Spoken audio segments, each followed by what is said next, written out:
All right, welcome back to the deep dive. Today we're taking a deep dive into, I guess you could say, the minds of those who hire supply chain leaders. Yeah, those who make those tough decisions about who to bring on board. Exactly, and we've got a really cool resource to guide us. It's a supply chain director interview questions guide, and it was put together by a hiring manager with over 20 years of experience. Wow, that's a wealth of experience to tap into. Yeah, definitely. So think of this deep dive like a cheat sheet or like I don't know, a secret decoder ring for understanding what top companies really look for when they're hiring for these, critical supply chain roles. It's like getting a peek behind the curtain, right? Seeing what they prioritize, what they value, and what really makes a candidate stand out. Exactly, exactly. And this guide covers it all. I mean, it's very comprehensive.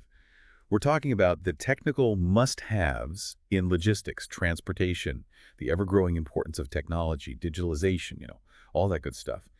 But it also digs into the behavioral side, leadership, problem solving, how to navigate change within an organization. Because it's not just about knowing the nuts and bolts, right? It's about how you lead, how you adapt, how you make things happen in a complex and constantly evolving environment. Right, right. And that's exactly what we're going to unpack today. Our mission, if you will, is to really distill the core insights from this guide, Yeah. to understand what makes a truly exceptional supply chain leader in the eyes of those who are making the hiring decisions. And by doing so, we can all gain a better understanding of the field itself, right? Regardless of where we are in our careers, understanding what's valued at the top can help us all navigate and excel in the world of supply chain. Absolutely. Absolutely. So, should we jump right in? Let's start with logistics and transportation, kind of bread and butter for supply chain. Makes sense. And the guide jumps right into it, talking about key performance indicators or KPIs as they're often Wow. called. Yeah, KPIs. It's kind of unavoidable in the business world these days, isn't it? It seems like it, but what this guide emphasizes is that KPIs aren't just about, hitting targets or checking boxes. They're more like vital signs for the supply chain. Like if you're a doctor and you see a patient with a high temperature, Okay, I see what you're saying. it's not just the number itself, it's a signal that something might be off, something that needs further investigation. Right, right. Yeah. So a dip in the on-time delivery rate isn't just a bad number. It's a symptom, potentially, of a deeper issue. Exactly. It could point to problems in your logistics planning, maybe carrier performance is slipping, who knows? But a strong supply chain director, they need to be able to look at these KPIs and not just see numbers, but see the story they're telling. To diagnose the problem in a way. Exactly. And then use that knowledge to drive improvement. And that's what they want to hear in an interview, right? They don't just want you to rattle off a list of KPIs. Right, they want to know what you did about them. Exactly. Tell me how you use those KPIs to make a real difference, to improve things, move the needle. It makes sense. So let's get specific. What KPIs does the guide actually call out? Well, they mention a few key ones. On-time delivery rate, for example. That's a big one, obviously. Yeah, I mean, at the end of the day, it's all about keeping the customers happy, right? Absolutely. Then you've got transportation cost per unit, which is all about efficiency, making sure you're getting the most bang for your buck, so to speak. Makes sense. And what about the carriers themselves? How do they factor into this? Well, carrier performance is another big one. You need to know if your carriers are reliable. Are they picking up and delivering on time? What's their track record for damage or loss? You need to have a handle on all of that. Oh, for sure. Yeah. And I guess kind of tied into that is order accuracy, right? Making sure the right stuff actually gets where it needs to go. Right, because mistakes there can lead to, well, unhappy customers and a whole bunch of returns, which nobody wants. Nobody wants. And finally, transit time, I guess. Yeah, transit time, understanding how long things actually take to move through the system, identifying bottlenecks, and, finding ways to streamline the whole process. So basically, it's about understanding the flow of goods from start to finish and having a data-driven approach to making it all work smoothly. Exactly. It's not just about logistics, it's about using data to make smart decisions and drive continuous improvement. Okay, that makes a lot of sense. Now, the guide also gets into this whole idea of transportation disruptions. Like what happens when things go really wrong? Oh, yeah, that's a big one. And they really emphasize that hiring managers, they want to see how you handle pressure, how you think on your feet when things go sideways. Like, are you the kind of person who panics or do you rise to the occasion? Right. Yeah. Right. So it's not just about telling a story about a time when things went wrong. It's about how you handled it what your thought process was, what steps you took, and and ultimately what the outcome was. Precisely. And being honest about the challenges you faced, the mistakes you might have made, and even more importantly, what you learned from the whole experience. Right, because nobody's perfect. Right. Right, everybody makes mistakes, especially when you're dealing with, complex systems and unexpected events. Exactly. And the guide actually advises against, finger pointing or blaming others. It's more about owning up to what happened, understanding your role in it, and showing that you're always looking to improve. Okay, so it's about accountability, Yeah. taking responsibility, and really demonstrating that you've grown from the experience. Exactly. They give a really interesting example in the guide about severe weather shutting down, like, key shipping lanes. So you've got critical materials that are now delayed. Oh wow, that's a tough situation. Yeah, it is. So the guide says, a strong candidate would talk about how they immediately assessed the impact, right? Like, how far-reaching is this problem? And then they would start exploring alternative routes, maybe different modes of transportation, even Like thinking outside the box, finding creative solutions. exactly. And they'd also be talking about how they worked closely with their logistics partners. Those relationships are so crucial in times like these. Oh, absolutely. Yeah. Because you need to be able to rely on your partners to work together to find a solution. Right. And then there's the cost factor, right? Because expediting things, finding new routes, that all comes with a price tag. So you might even have to renegotiate some things with your suppliers to try and mitigate the impact. Right, because those costs can add up really quickly in a situation like that. Exactly. And all the while, you got to keep everybody informed, right? Stakeholders, customers, everyone needs to know what's going on, what you're doing about it. Transparency is key.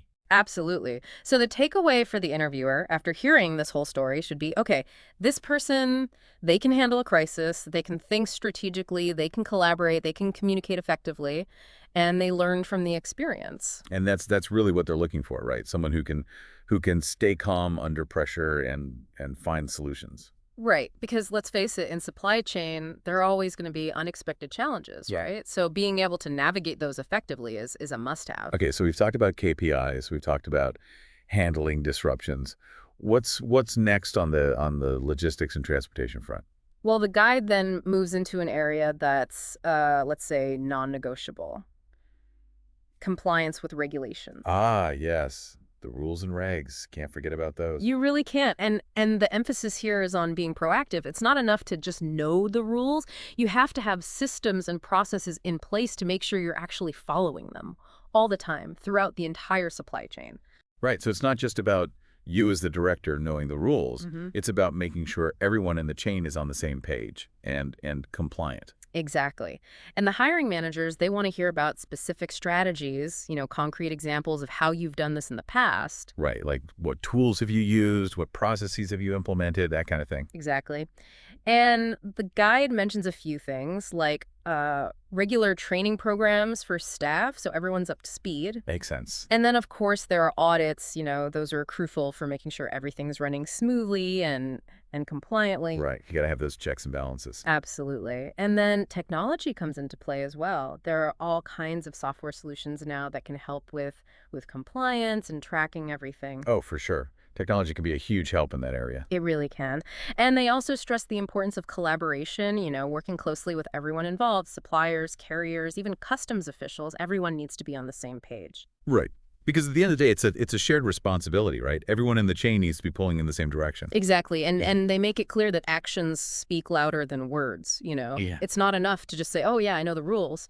You have to be able to show how you've actually implemented them, how you've made compliance a core part of your supply chain operations. Okay, so it's about having a proactive and comprehensive approach to compliance, one that involves everyone in the chain and utilizes technology effectively. Precisely. And they even outline kind of a sample answer approach, what they'd like to hear from a candidate. Oh, interesting. What does that sound like? Well, they talk about proactively monitoring any updates to regulations, through industry newsletters, webinars, that kind of thing.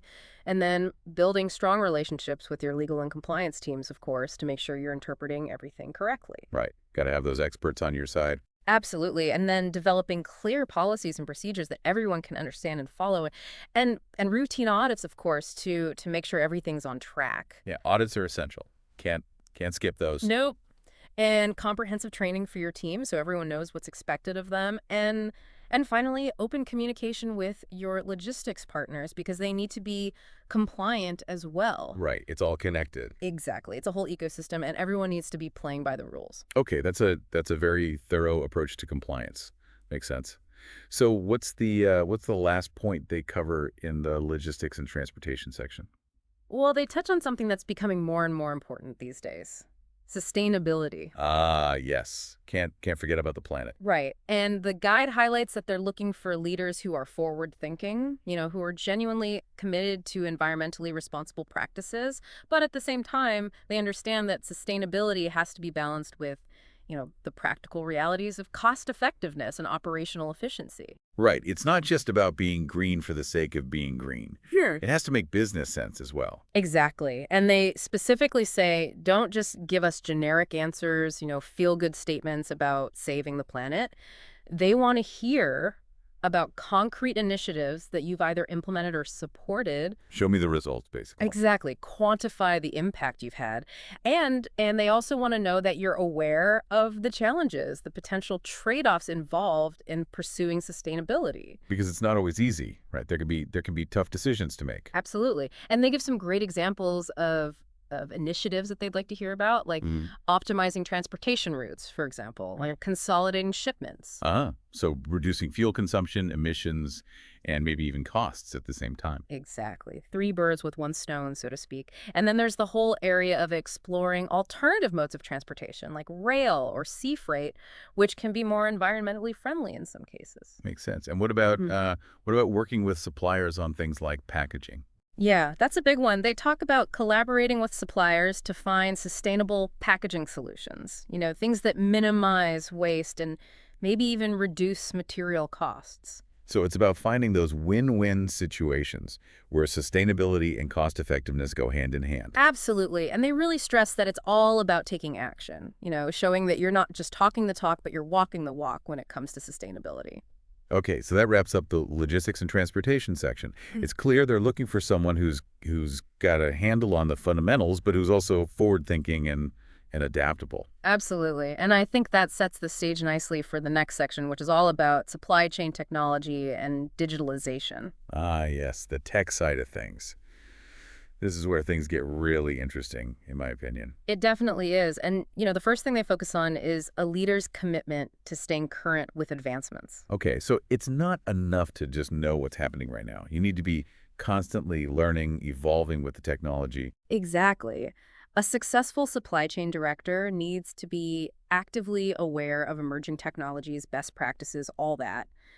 It's about having that growth mindset, that thirst for knowledge. Right, because the technology is evolving so rapidly, what's cutting edge today might be obsolete tomorrow. Exactly. So they want to see that you're dedicated to continuous learning, professional development, all of that. And they're not just looking for vague answers, are they? Yeah. Like, oh, I read industry news. They want specifics. Nope. They want details. They want to know what publications you read, what conferences you attend, what online forums you're active in. Right, they want to see that you're really plugged into the industry, that you're on top of the latest trends. Exactly. They even mention things like professional networks like CSCMP and strategic collaborations with technology vendors. Those are all great ways to stay informed. Yeah, it's about building those relationships and having those avenues for staying ahead of the curve. Right. And the sample answer they provide really emphasizes that. They talk about attending industry events, engaging with blogs and newsletters, being active in those professional networks, and building strong relationships with vendors to really understand what's new and what's coming down the pipeline. So it's about having a multifaceted approach to staying informed, tapping into multiple sources of information. Exactly. It's not just about passively reading articles. It's about actively seeking out knowledge and engaging with the industry. Okay, so that's staying current. What's the next area they delve into on the tech side? Well, then they move into something that's, let's say, a bit more advanced experience with advanced analytics and machine learning. Ah, yes. The really cool stuff. It is cool. And hiring managers, they want to know if you've got the technical chops to actually implement and manage these tools effectively. Right, because it's one thing to understand the theory behind it, but it's another thing to actually put it into practice. Absolutely. They're looking for real-world experience, concrete examples of projects you've led, and of course, the results you've achieved. They want to see the impact you've made, basically. Exactly. And the guide makes a really important point here. If you haven't had direct experience with these technologies, don't try to fake it. Yeah, that's never a good idea. Nope. Instead, talk about any related analytical experience you do have, or express a genuine interest in learning more about these technologies. Show them that you're eager to learn and grow in this area. Exactly. And they provide an example. They talk about using machine learning to optimize inventory levels. Analyzing historical data, seasonality, promotions, lead times, all that, to more accurately predict demand. Right, so you can minimize stockouts and reduce those carrying costs. Exactly. And they emphasize that you should highlight the positive outcomes, things like improved customer satisfaction, cost reductions. Those are the things that really resonate with hiring managers. Yeah, because at the end of the day, it's all about the business impact, right? How are you using technology to drive results? Exactly. And that ties into the next point, which is all about using data-driven insights to drive improvements across the entire supply chain. So it's not just about collecting data, it's about analyzing it and actually using it to make better decisions. Exactly. And they want to understand your approach to data analysis, how you think about it, how you break down complex problems, and then they want to see concrete examples of how you've actually applied those insights. Show me how you've used data to solve problems and make a real difference. Exactly. And they give an example here about reducing lead times and improving on-time delivery. They talk about analyzing data across the entire order fulfillment process, from order processing to production to transportation. Wow, so looking at the whole picture end to end. Right. And based on that analysis, they were able to implement process improvements, optimize production scheduling, work more closely with their logistics partners on transportation planning. So again, it's about taking action based on the data, not just analyzing it for the sake of analysis. Exactly. Data without action is pretty much useless, right? Pretty much. Okay, so we've covered advanced analytics, data-driven insights. What other technologies are they interested in? Well, they also touch on experience with IoT devices, the Internet of Things. Ah, yes, the connected world of sensors and data. It is, and hiring managers are keen to understand if you have a grasp of this technology, and even more importantly, if you've actually implemented it in a supply chain setting. Right, because it's one thing to know about IoT, but it's another thing to actually put it to work. Absolutely, and they want to know how you've used it to optimize processes, reduce costs, all those good things. So concrete examples, again, real-world applications. Exactly. And if you don't have direct implementation experience, they're still interested in your understanding of the potential benefits of IoT. They want to see that you're thinking about how this technology can be used to make a real difference. To make the supply chain smarter, more efficient, more responsive. Exactly. And they highlight an example project where they deployed IoT sensors on trucks and shipping container. Okay, so they can track location, temperature, all that good stuff in real time. Right. And that data is then integrated into their supply chain management system so they can make better decisions, more informed decisions. So it's not just about collecting data, it's about using it to drive action. Exactly. And the benefits they highlight are, identifying underutilized assets, which can lead to cost savings, and then proactive monitoring of perishable goods. So making sure things stay fresh, reducing spoilage. Exactly. So again, it's about using technology to solve real-world problems to create value for the business. Makes sense. Yeah. Okay, so we've covered IoT. What's the last technology they focus on? Well, it's something that's unfortunately becoming more and more important these days. Cybersecurity. Yeah, that's a big one. Can't ignore that. You really can't, especially with supply chains becoming so interconnected. The risks they're just growing all the time. Right. And I bet hiring managers, they really want to see that you're taking this seriously. They do. They want to know that you understand the importance of cybersecurity, that you've got experience managing the risks. So it's not just an IT issue anymore, it's a supply chain issue as well. Exactly. It affects everyone. And they're looking for a solid understanding of the potential vulnerabilities and the steps you've taken to protect your supply chain. Right. So they want to hear about your proactive approach, your strategy for keeping things secure. Precisely. And even if you haven't directly implemented specific security measures, they still want to hear about what you know. Have you received any training? Are you familiar with best practices? They want to see that you're engaged with this issue. Okay, so awareness is key, even if you haven't been directly involved in the technical implementation. Absolutely. And the approach they outline in the guide is really interesting. They talk about a multi-layered approach, addressing people, processes, and technology. Okay, so it's not just about firewalls and passwords. It's about creating a culture of security. Exactly. So on the people front, it's all about awareness training. Yeah. Educating your team about phishing scams, password security, all that good stuff. And then processes, that involves establishing clear policies and procedures, things like risk assessments, incident response plans. Right, so you've got a plan in place if something does happen. Exactly. And then technology, well, that's the nuts and bolts of it, right? Making sure your systems are secure, using encryption, intrusion detection, all that. And they also emphasize the importance of working with suppliers to make sure they're meeting your security standards. Ah, so it's a collaborative effort. Everyone's working together to keep the chain secure. Exactly. Because a chain is only as strong as its weakest link, right? Yeah. Very true. Okay, so we've covered a lot of ground on the technical side of things. We've talked about everything from KPIs to cybersecurity. We have. And I think it's been a really interesting look into what hiring managers are looking for in a modern supply chain leader. Yeah, it's clear that technology is playing an increasingly important role in the field, and they want someone who's comfortable with that, who can embrace it and use it effectively. Absolutely. But it's not just about the tech, is it? They also want to see those strong leadership and problem-solving skills. Right, because at the end of the day, technology is just a tool. It's the people who make it all work. Exactly. And that brings us to the next section of the guide, which is all about the behavioral side of things. Okay, so let's dive into that. What kind of questions are we talking about here? Well, the first one they focus on is about leadership. Specifically, they want to hear about a time when you successfully led a team through the implementation of a new process or technology. So they're looking for real-world examples of your leadership abilities. Exactly. And this question is designed to evaluate a whole bunch of different skills. Your ability to manage change, your problem-solving skills, your ability to foster innovation within your team, how you manage resources, how you collaborate with others, and ultimately your track record of achieving positive results. So it's a pretty comprehensive question. It covers a lot of ground. It does. And they really emphasize the importance of providing a clear, specific example.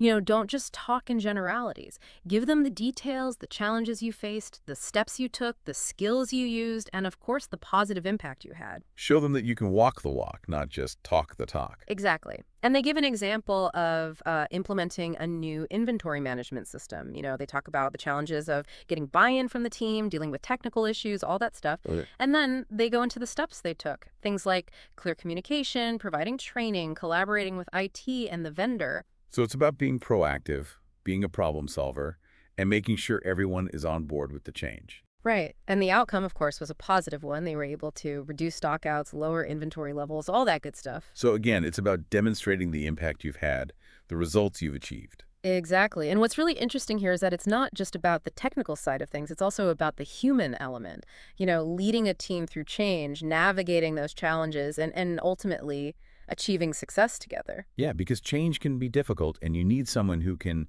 guide the team through it effectively. Absolutely. And that brings us to the next leadership question, which is all about navigating competing priorities and resolving conflicts within a team. Okay, so this is about juggling multiple balls at once and keeping everyone happy. It is. And interviewers, they want to see how you handle those complex situations. How do you prioritize tasks? How do you manage team dynamics under pressure? How do you communicate effectively when there's disagreement? Right, because those are all real-world challenges that any leader has to face. Exactly. And they want to see that you can balance competing needs, that you can keep the best interests of the company and the team in mind, even when things get tough. So it's about being a good decision maker, a good communicator, and a good mediator all rolled into one. Exactly. And they emphasize the value of providing a specific example, again, really walking them through your thought process. The scenario they give is a company going through an ERP system transition, which is a huge undertaking, right? Yeah, that's a big deal. It is. And it's happening at the same time that the company is experiencing significant growth. So there are all these competing demands on resources and everyone's time. So it's a pressure cooker situation. It is. And the actions they suggest highlighting are Holding team meetings to identify and prioritize tasks, maybe reassigning responsibilities based on people's strength. Right. Playing to people's strength. Exactly. And of course, clear communication, listening to concerns, involving the team in decision making, all those good things. So it's about being collaborative, transparent, and making sure everyone feels heard. Right. And the desired outcome, of course, is a successful ERP implementation, but also a more engaged and collaborative team. So you're not just focused on the technical aspects of the project, you're also thinking about the team and how to make the process as smooth as possible. Exactly. It's about leadership in a holistic sense, taking care of the people as well as the project. Okay, so that's competing priorities and conflict resolution. What's the last leadership question they cover? Well, they get into something that can be really tough for any leader, Yeah. making difficult decisions, the ones that maybe not everyone is going to be happy with. Ah, yes, the tough calls. Exactly. And they want to understand your decision-making framework in those situations. How do you weigh the options? How do you handle the potential risks and consequences? And they're also looking for empathy, the ability to understand how your decisions might affect others and taking responsibility for those decisions. Right, because it's easy to make decisions when everyone's happy, but it's the tough decisions that really test your leadership. Absolutely. And the guide advises being candid about the challenges, outlining your thought process, and highlighting the strategies you use to reach your decision.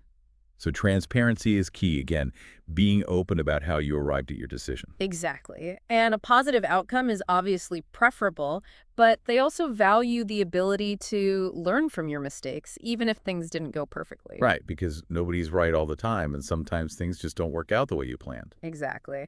The example they give is a supply chain disruption caused by a natural disaster, which, is a pretty extreme situation. Yeah, that's a tough one. It is. And the decision they had to make was whether to temporarily source a critical component from a more expensive supplier in order to keep production running and keep customers happy. So a short-term hit to the bottom line, potentially, in order to preserve long-term relationships and brand reputation. Exactly. It's a tough call, but it demonstrates the ability to think strategically, to balance short-term costs with long-term gains, and to make those tough decisions under pressure. Okay, so we've covered leadership in depth. What's next on the behavioral side? Well, now we move into problem solving. And the first question is a classic one. Tell me about a time you had to troubleshoot a major problem in the supply chain. Ah, the good old problem-solving question. I'm sure everyone's encountered this one at some point in their careers. I'm sure they have. And what they're looking for here is evidence of your analytical skills, your logical thought process, your decision-making abilities under pressure. Right, because things go wrong in supply chains, and they want to know that you can handle it. Exactly. And they want to see that you're competent, that you can manage complexity, and that you can, get things back on track when they derail. So it's about being a fixer, a problem solver, a solution finder. Exactly. And the guide suggests choosing a situation that had significant potential consequences, something that really mattered. So they want to see that you can handle the big stuff. Right. And they want to see that your actions had a measurable positive impact, that you actually made things better. Show me the results, basically. Exactly. They give an example of a production bottleneck caused by a component shortage. Their primary supplier had a problem, and they had to scramble to find a solution. Okay, that's a pretty common problem, I imagine. It is.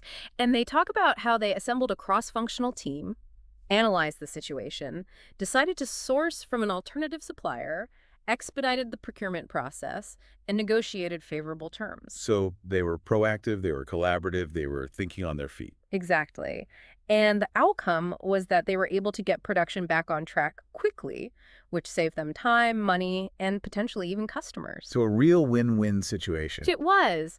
And they also talk about the lessons they learned, which is really important. They realized the importance of having a multi-sourcing strategy so they wouldn't be so reliant on a single supplier in the future. Right, so it's not just about solving the immediate problem, it's about learning from it and making changes to prevent it from happening again. Exactly. It's about continuous improvement, always looking for ways to do things better. Okay, that's a great example of problem solving in action.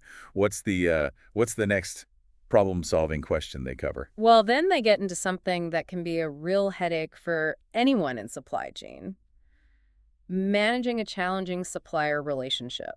Ah, yes. Those can be tough.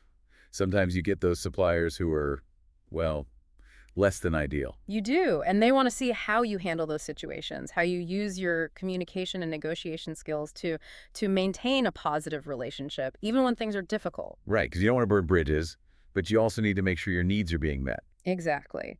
And the emphasis should be on identifying the root cause of the problem, really understanding what's going on, and then proposing solutions that work for both parties. So it's about finding that win-win situation again. Expert speaker.